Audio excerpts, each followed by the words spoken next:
fala do rio, o rio de Deus.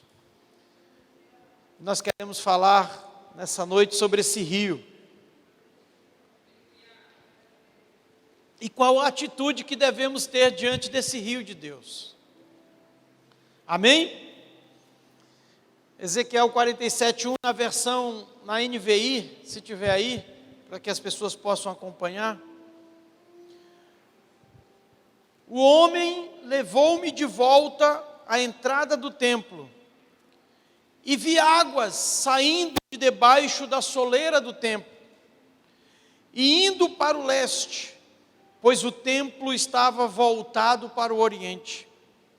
A água descia de debaixo do lago sul do templo, ao sul do altar. Ele então me levou para fora, pela porta do norte, e conduziu-me pelo lado de fora até a porta externa, que dá para o leste, e a água fluía do lado sul. O homem foi para o lado leste com uma linha de medir na sua mão, e enquanto ia, mediu 500 metros, e levou-me pela água que batia no tornozelo. Ele mediu mais 500 metros, e levou-me pela água que batia na cintura. Mediu mais 500 e levou-me pela água que chegava ao joelho. Mediu mais 500, mas agora era um rio que eu não conseguia atravessar, porque a água havia aumentado e era tão profunda que só se podia atravessar a nado. Era um rio que não se podia atravessar andando. Ele me perguntou: filho do homem, você vê isto? Levou-me então de volta à margem do rio. Quando ali cheguei, vi muitas árvores em cada lado do rio. Ele me disse: esta água flui na direção da região situada a leste e desce até Arabá, onde entra no mar. Quando deságua no mar, a água ali será saneada. Por onde passar o rio, haverá todo tipo de animais e de peixes, porque essa água flui para lá e saneia a água salgada, de modo que onde o rio flui, tudo viverá. Diga comigo: onde o rio flui, tudo viverá. Pescadores estarão ao longo do litoral, desde Engedi até Eglaí. Haverá locais próprios para se estender as redes. Os peixes serão de muitos tipos, como os peixes do mar grande. Mas os charcos e os pântanos não ficarão saneados, serão deixados para o sal. Árvores frutíferas de toda espécie crescerão em ambas as margens do rio. Suas folhas não murcharão e os seus frutos não cairão. Todo mês produzirão, porque a água vinda do santuário chega a elas. Seus frutos servirão de comida e suas folhas de remédio. Amém? Que maravilha! Quantos conhecem esse texto? O texto descreve uma experiência, queridos. Uma experiência que o profeta Ezequiel vivenciou e que aponta para um estilo de vida cristão, onde a rendição total é a matéria-prima para que Deus possa fazer um avivamento e uma reforma em nossa vida e em nossa realidade. Sabe, essa é uma passagem muito marcante para nós, porque essas passagens nos chamam para uma atitude. Toda vez que Deus falar com você, Ele está esperando uma atitude sua. De nada adianta você vir para um culto, para uma missa, ou para qualquer reunião, escutar a palavra, e simplesmente admirar essa palavra, sem responder a essa palavra. Sua vida não será transformada, áreas da sua vida não serão mudadas, se você não responder à palavra. Ela precisa ser uma semente que cai no seu coração e que gera frutos na sua vida. Quando se fala de rendição total, nós temos que aprender algo. Entregar menos do que tudo a Deus é receber menos do que pedimos a Ele. Entregar menos do que tudo é receber menos do que se pede. Por isso o tema da nossa mensagem é imersão total. Perceba que o profeta, ele começa a caminhar naquele rio, o rio bate nos seus tornozelos, depois sobe para os seus joelhos, depois sobe para os seus lombos e depois cobre ele. Há um mergulho profundo, onde as águas, sabe, colocam esse homem no lugar fundo do rio. Você sabe, você que caminha ou já caminhou numa praia, sabe que quando as águas estão nos teus tornozelos, você se movimenta facilmente, você até chuta as águas, você ainda tem um controle da sua experiência com as águas. Mas quando as águas passam para o seu joelho, seus movimentos começam a diminuir. As águas começam a mexer com as suas estruturas, a determinar os seus ritmos. E quando as águas sobem para a sua cintura, você já se torna mais lento. Você já depende das águas para fazer movimentos mais acelerados. E quando ela chega nos seus lombos, você já, sabe, tem dificuldade para se movimentar. E quando elas cobrem você, você tem que aprender a nadar. Sabe qual é o problema? É que nós não queremos, muitas das vezes, essas águas nos submergindo. Não queremos fazer essa imersão total, porque ainda queremos manter o controle de todas as coisas. Queremos ainda manter o controle de áreas da nossa vida. Queremos dar algumas áreas para Deus e ainda governar outras áreas. Isso não funciona. Deus estava mostrando para o profeta que se ele queria ver uma mudança nele, e se ele queria ver uma mudança no seu entorno, ele teria que confiar plenamente nesse rio e mergulhar, a tal ponto que esse rio viesse a cobri-lo. Uma imersão total, uma rendição total. Nós acabamos de falar de Ananias e Safira, que representa uma geração que diz que dá tudo para Deus, que o seu coração é de Deus, mas que retém parte da sua vida para si mesmo. Eu me lembro de um episódio que eu li sobre um homem, e eu já contei essa história. Esse homem foi numa lanchonete, ele estava com uma pessoa no carro, e ele desceu e foi até uma lanchonete. E ele pediu lá um lanche, e ele recebeu então um pacote, supostamente com um lanche.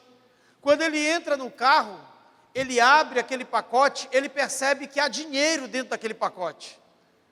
E ele entendeu que houve uma troca, um engano.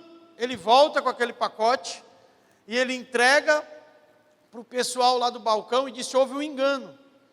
O dono da lanchonete, na mesma hora, começa a enaltecer aquele homem. Diz: meu Deus, obrigado pela sua honestidade, você é um homem tão honesto. Não, eu preciso chamar aqui, sabe, a equipe de TV para filmar você, para entrevistar você. Você é um homem raro. Ele disse: não. Ele chamou o dono da lanchonete à parte e disse: não peça para me filmar, porque eu estou com uma mulher lá no carro que não é a minha esposa. Você consegue compreender as coisas? Você consegue entender como nós, às vezes, segmentamos a nossa vida? Em algumas áreas nós somos tão honestos, entregamos para Deus. Em outras, nós detemos o controle delas. E como que dizemos para Deus: Deus, aqui sou eu que mando. Isso não funciona.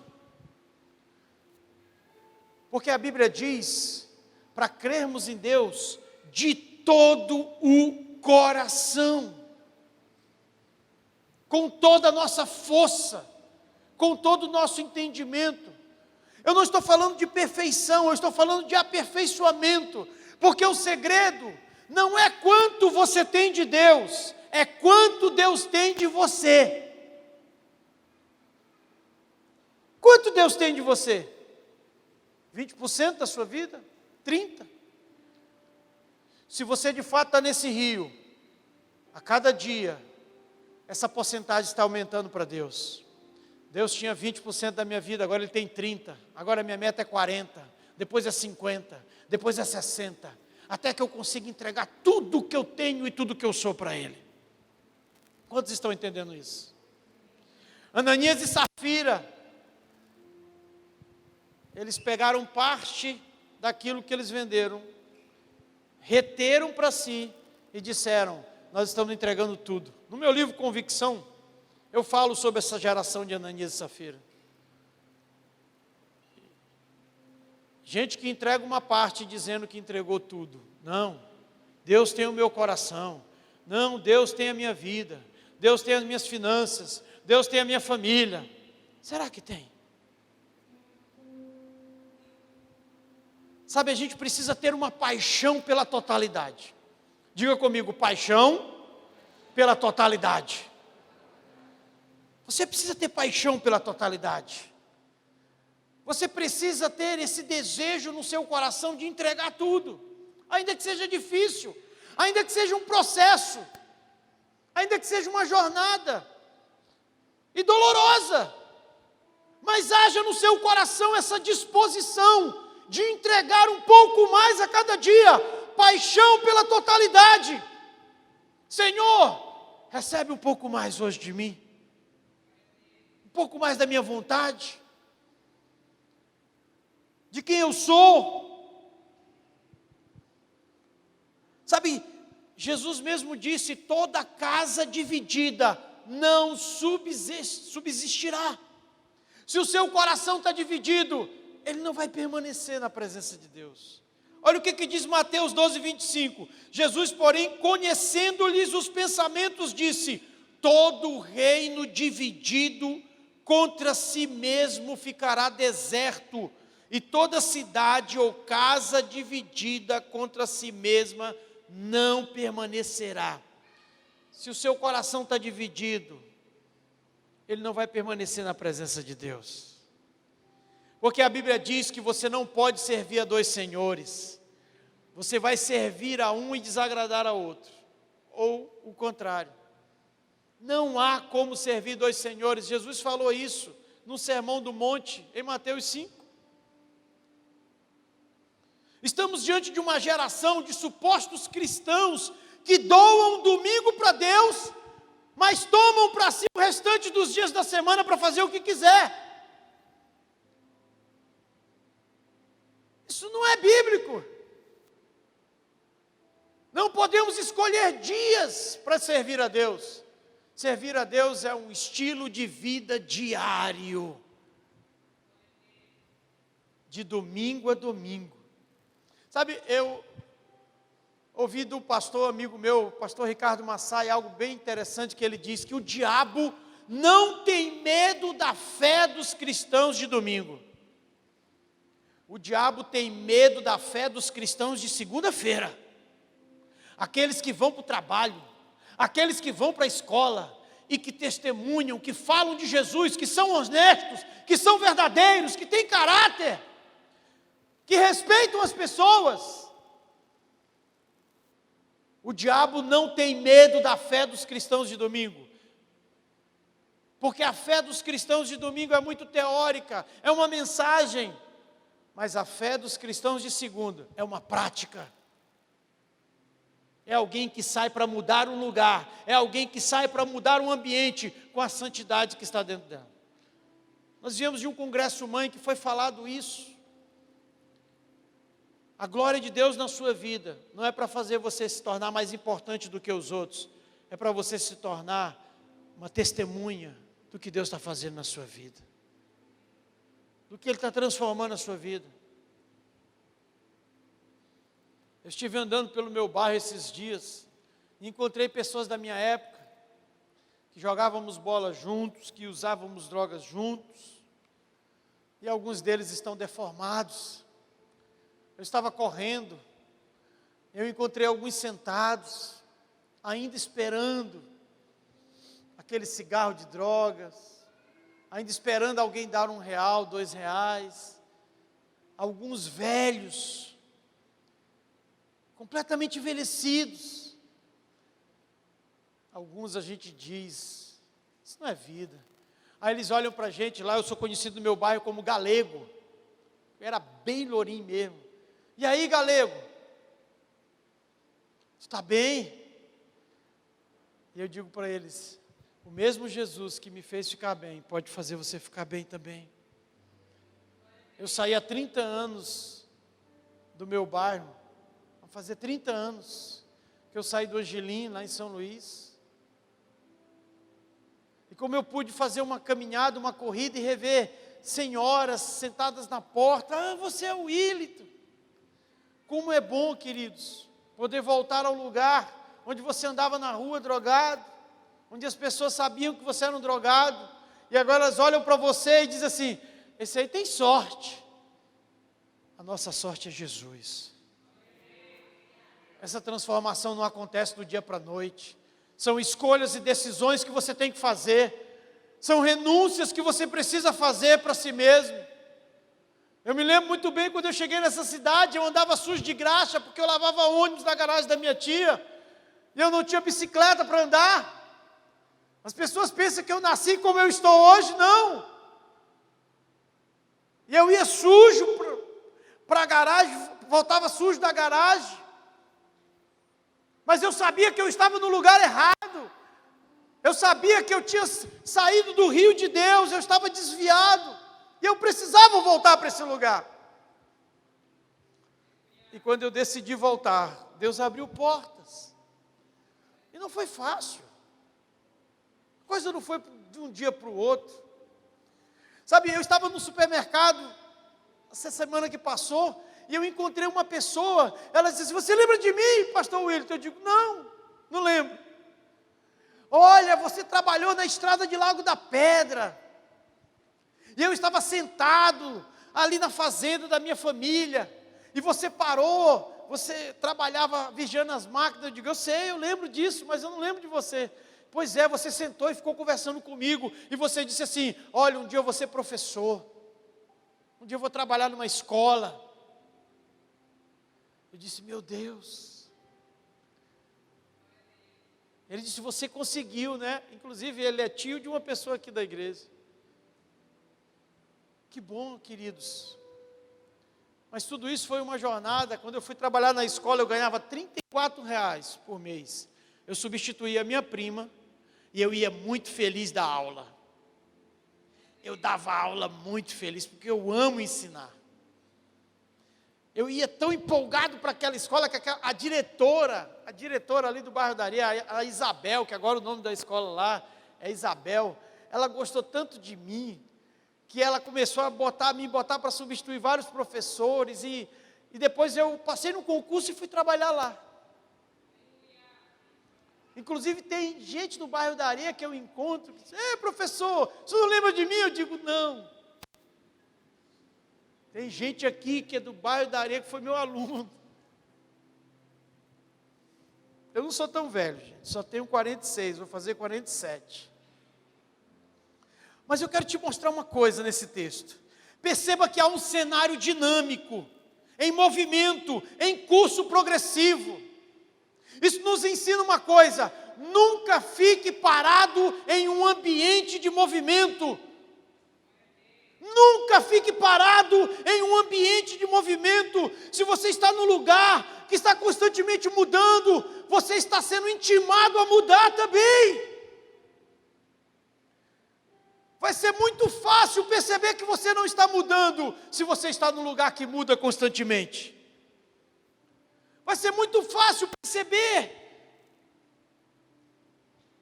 porque todos vão mudar, tudo vai mudar, e você permaneceu a mesma pessoa. Agora perceba que há uma cena principal, que serve de base para todas as cenas seguintes. É quando o profeta olha para o trono. A Bíblia diz que ele é levado para a porta do templo, e ele olha para o trono de Deus. E ele percebe que águas começam a sair daquele trono, do alicerce daquele trono, começa a fluir um rio, timidamente. E esse rio começa a se dirigir para a porta do templo. Ele percebe que há um mover de dentro para fora. Ele percebe que alguma coisa surgiu de Deus e que agora está crescendo de tal forma que quer sair, que quer ir para outros lugares. Essa é a mudança que Deus faz na nossa vida. Você não consegue ficar preso em si mesmo, no seu projeto de vida. Você quer fazer algo também para as outras pessoas. Por que eu deixaria meus empregos de concurso? Por que eu deixaria minha segurança, financeira, para me fazer isso aqui? Quantas críticas eu recebi de professores amigos meus. Agora tu vai enriquecer, vai ser pastor, né? Não sabe o que é ser pastor. Venha conhecer os bastidores de um pastor. Todo dia você vai ter problema para resolver. Pouca gente vai te visitar. Pouca gente vai saber que você tem problema. Vão te achar um super-homem, quando você errar, vão se decepcionar com você. Pensam que pastor não tem emoções, pensam que pastor não tem, não tem problemas conjugais, problemas com filhos, financeiros, que adoece às vezes. E aí tem gente dizendo: pastor, vem me visitar, e você doente, você precisando de alguém para visitar você. Quantas vezes eu encontrei pastores frustrados, porque deu tudo de si para as pessoas e não recebeu nada delas. E algumas delas ainda criticaram, porque não era um pastor do jeito que elas queriam que fosse. Sabe, queridos, essa é uma questão que precisamos pensar a partir de Deus, e não das nossas circunstâncias. As escolhas e as decisões que você vão tomando, vai fazendo esse rio subir em você. E esse rio, ele não é apenas águas comuns, são águas que mudam. A Bíblia diz: por onde esse rio passa, tudo muda. Esse rio saiu do templo, e hoje a Bíblia diz que nós somos o templo do Espírito Santo. Deus não está nesse prédio.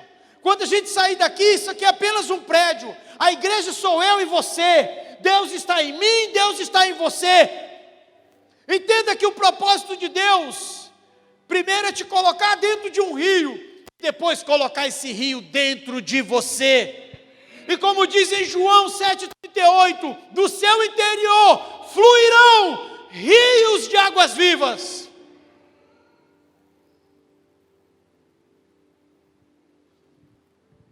Ele olhou para o trono de Deus e percebeu uma movimentação a partir dos alicerces daquele trono. Esse é o lugar legítimo onde você deve começar os seus sonhos, os seus projetos, a partir do trono de Deus. Sabe, quando começa nesse lugar de fundamentos, o que você construir sobre isso vai permanecer. Atente para as nuances dessa experiência que o profeta Ezequiel descreve. No versículo 1 diz assim: o homem levou-me de volta à entrada do templo e vi. Há um posicionamento, há um ângulo de precisão, que Deus coloca aquele homem para ver as coisas que os olhos físicos não conseguem ver. Há momentos na sua vida que Deus te coloca num determinado ângulo, onde você pode enxergar além das circunstâncias da sua vida, além do que é material. Esse ângulo de precisão vai abrir os olhos da sua fé e fazer você crer além do que você está vendo com seus olhos físicos. Porque os seus olhos físicos podem enganar os seus olhos da fé. Existem dois mundos diante de nós: o mundo que vemos com os olhos físicos e o mundo que vemos com os olhos da fé. Abra os olhos da sua fé. Há um posicionamento. O que o profeta viu criou uma onda, criou um movimento. As águas começaram a crescer a partir daquele alicerce. E elas começaram então a ir em direção à porta, porque elas precisavam sair. Aquele lugar não conseguiria conter tudo isso. Eu sei que você conhece a expressão, pense fora da caixa. Sim ou não? Pense fora da caixa. Mas isso nunca vai acontecer se você não aprender a pensar primeiro dentro dela, a esgotar todas as possibilidades que tem dentro da caixa, para então você começar a pensar fora dela. Tem gente que nem começou a pensar dentro da caixa, já está querendo pensar fora dela. Esgote todas as possibilidades que há dentro dela, para que você possa então ir além dela. Enxergue o que Deus está fazendo no seu coração. Enxergue o que Ele está fazendo dentro, ou querendo fazer dentro de você, para que você possa começar então a anunciar isso para as pessoas. Há uma inversão. As pessoas querem dar receitas, querem ensinar as coisas que ainda não estão vivendo, que ainda não conseguiram superar. Quando eu olho para algumas pessoas performando na internet, nos seus Instagrams, ensinando coisas que não vivem, é uma ilusão, é um castelo de cartas, ou um castelo de areia, a qualquer momento vai desmoronar. Sabe? Fale do que você já venceu.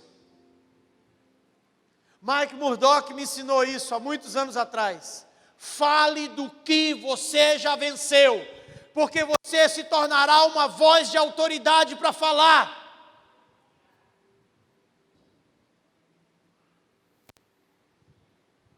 É uma das coisas que vai te dar realmente autoridade.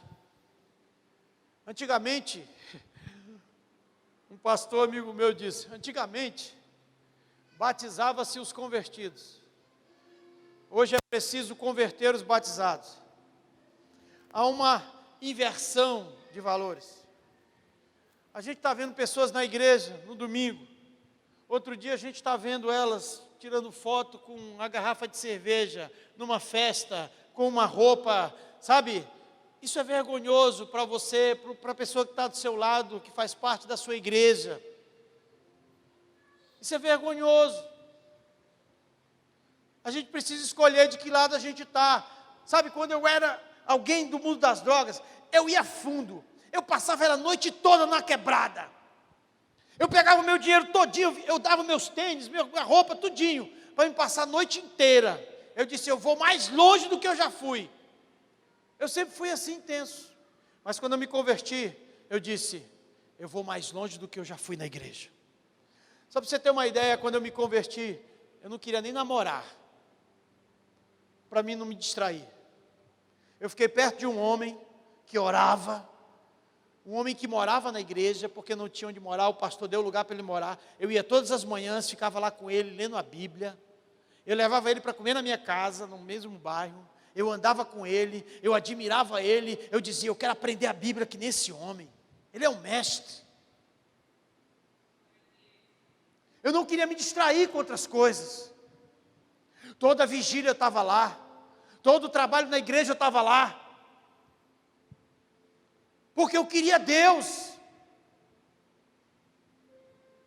Quando eu me desviei, eu me afundei mais do que eu já era afundado. Eu fiquei pior do que eu era. Minha família não me suportava mais. Aí quando eu voltei para a igreja, eu também fui fundo, até hoje, como eu estou. E vou fundo. Eu quero repetir isso para você. Nunca fique parado em uma atmosfera de movimento. Mova-se. Jesus, queridos, ele provou isso.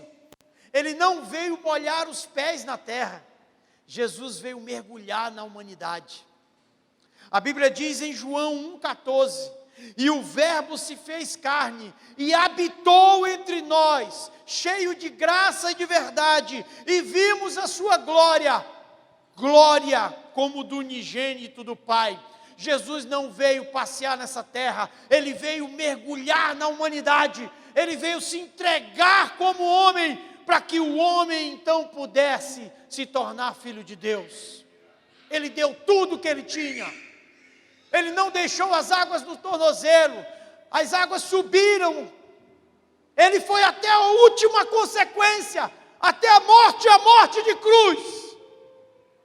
E quando ele morreu, ele ressuscitou, um rio brotou, e esse rio vem percorrendo séculos e séculos, os 4 cantos da terra, e tem alcançado pessoas como eu e você. Esse é o rio que sai do trono de Deus. Esse é o rio que eu e você temos que deixar fluir de nós, para os lugares, para as pessoas. A palavra habitar, Jesus veio e habitou, é tabernacular. Ele veio procurar um lugar para morar. Sabe que lugar é esse? Eu e você. Nós somos o tabernáculo dele. Nós somos o templo dele. Jesus, ele fez uma entrega total. Em Lucas 2,52, aqui é o caminho para o final, diz assim: Jesus ia crescendo em sabedoria, em estatura, em graça diante de Deus e em graça diante dos homens. Perceba Jesus se movimentando nessas águas. Perceba Jesus indo para o fundo, porque, como eu disse, é trágico um adulto morrer na piscina de crianças afogado. Tem muito adulto morrendo em piscina de criança, porque já passou a sua estação, essa piscina.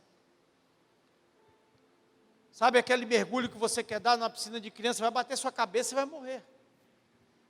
Ali não há profundidade para você. Jesus crescia em sabedoria, estatura, graça diante de Deus e dos homens. Ele crescia em 4 áreas. Sabedoria, isso fala de desenvolvimento intelectual e emocional. Saber lidar com circunstâncias e com pessoas. Você não é sábio porque você domina um conteúdo técnico, você é sábio porque você sabe, você consegue se relacionar com as pessoas.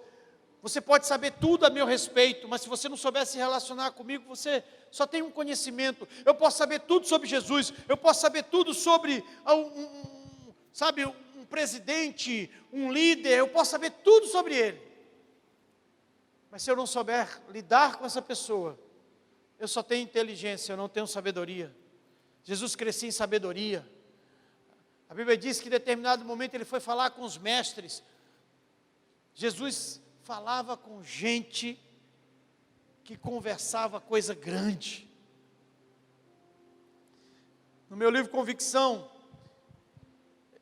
há uma frase que diz assim: Deus não quer conversar com você todos os dias do mesmo jeito, o mesmo assunto.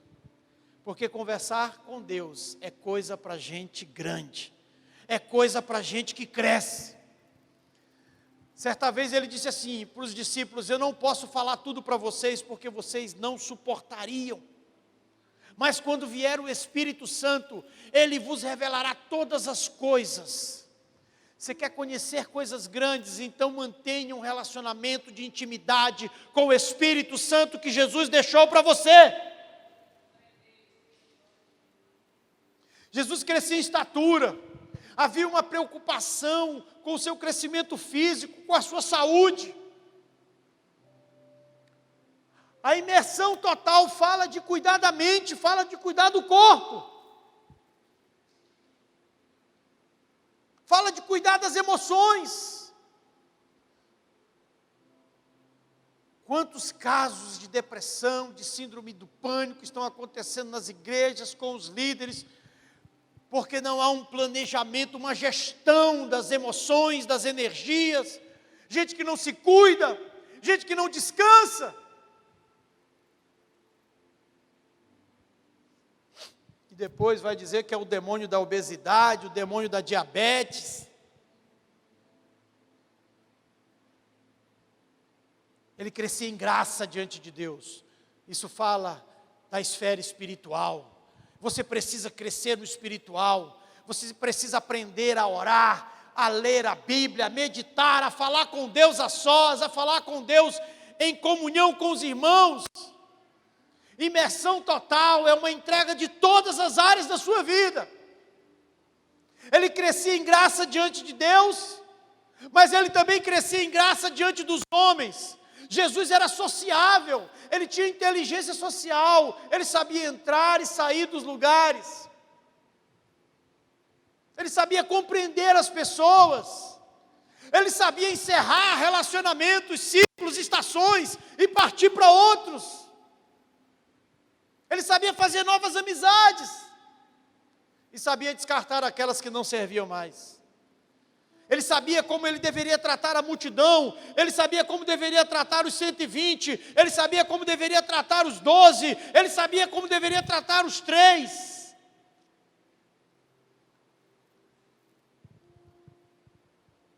Só teremos um pleno desenvolvimento se de fato juntarmos todas essas áreas e mergulharmos totalmente em Deus. E mergulharmos totalmente em Deus. Eu volto a dizer, isso não fala de perfeição. Você não vai se tornar perfeito, mas você vai se tornar uma pessoa que se aperfeiçoa. Errar para você vai ser um acidente e não um projeto de vida. É de fato assim que Deus quer nos mudar, de dentro para fora. Agora, para encerrar, aquele rio, quando saiu do templo, ele começou a transformar o entorno. Começaram a nascer árvores. Sabe, os lugares os mares que eram salgados começaram a dar peixes. As árvores, as folhas não caíam. Lembra muito o Salmo 1, os frutos permaneciam.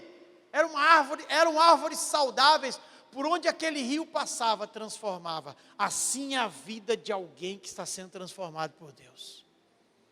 Ele exala o bom perfume de Jesus.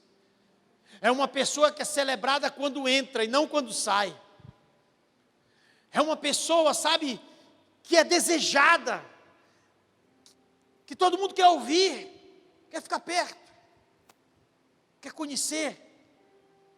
Às vezes não precisa dizer uma palavra, basta apenas você estar perto de alguém que quer ficar perto de você.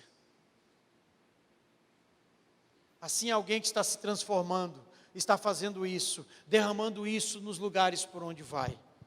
Assim nós devemos ser, queridos, um rio que jorra para fora das 4 paredes dessa igreja. Um rio que jorra para fora de dentro, para fora da gente mesmo, de dentro para fora. Quantos estão entendendo isso?